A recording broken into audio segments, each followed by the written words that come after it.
Assalamualaikum warahmatullahi wabarakatuh.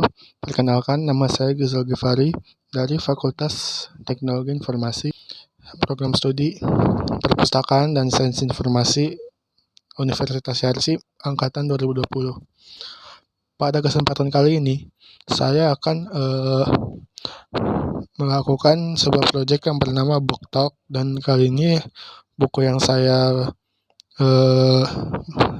jadikan bahan proyek ialah buku yang berjudul Baper, Bawa Perubahan.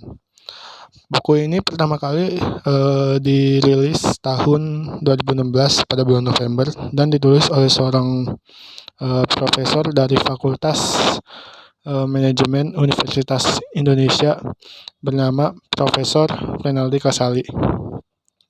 Dalam buku ini, Profesor Renaldi Kasali menulis tentang bagaimana menjadi seseorang yang mampu merubah seseorang itu menjadi lebih baik, terutama tentang teori yang dia buat, antara lain teori driver dan passenger yang berada dalam buku ini. Teori driver sendiri adalah dimaksudkan dalam buku ini dijelaskan bahwa teori driver mengajak seseorang untuk mampu mengendalikan dirinya untuk keluar dari zona nyaman yang ia lakoni. Sedangkan teori passenger adalah untuk melatih seseorang agar lebih tekun gigih dalam menghadapi hidup, terutama dalam menghadapi setiap tantangan setiap harinya. Dalam buku ini ada sebuah kalimat yang membuat saya sangat tertarik. Kalimat itu tidak lain dan tidak seperti ini. Kita ingin anak-anak kita sukses, menjadi pemimpin, punya perusahaan, berkarir mantap. Namun, akan tetapi, tindakan kita justru sebaliknya, terlalu mengontrol segala hal dari mereka, dan itu yang salah. Sebelumnya kalimat yang saya ucapkan tadi berasal dari halaman 15 dari buku ini, dan perlu diketahui bahwa dalam buku Baper ini mengajarkan seseorang untuk selalu tekun dan selalu berusaha untuk membawa perubahan baik untuk dirinya sendiri maupun masyarakat. Bahwa perubahan yang paling penting adalah perubahan diri sendiri, terutama bagi setiap orang, bagi setiap mahasiswa. Dan juga dalam buku ini terdapat kalimat yang berbunyi, pemuda hari ini adalah hari esok.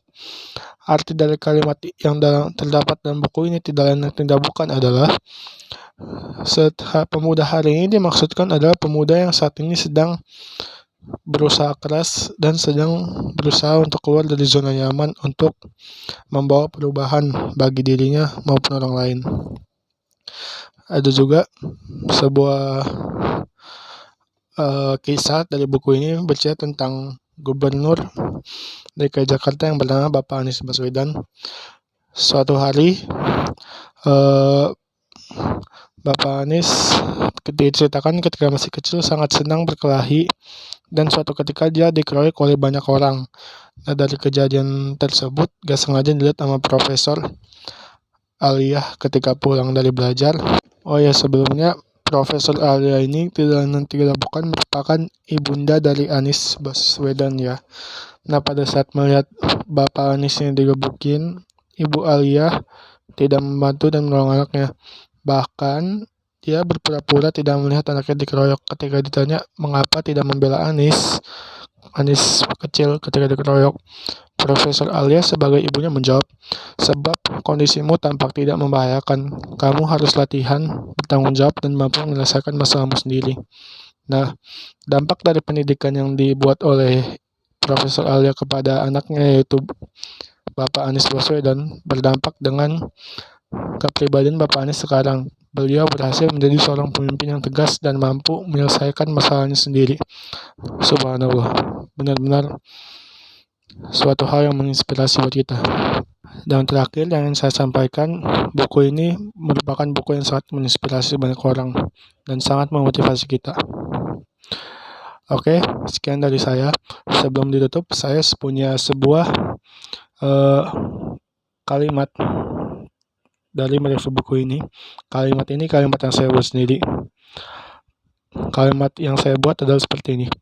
Sebuah buku adalah sahabat terbaik manusia.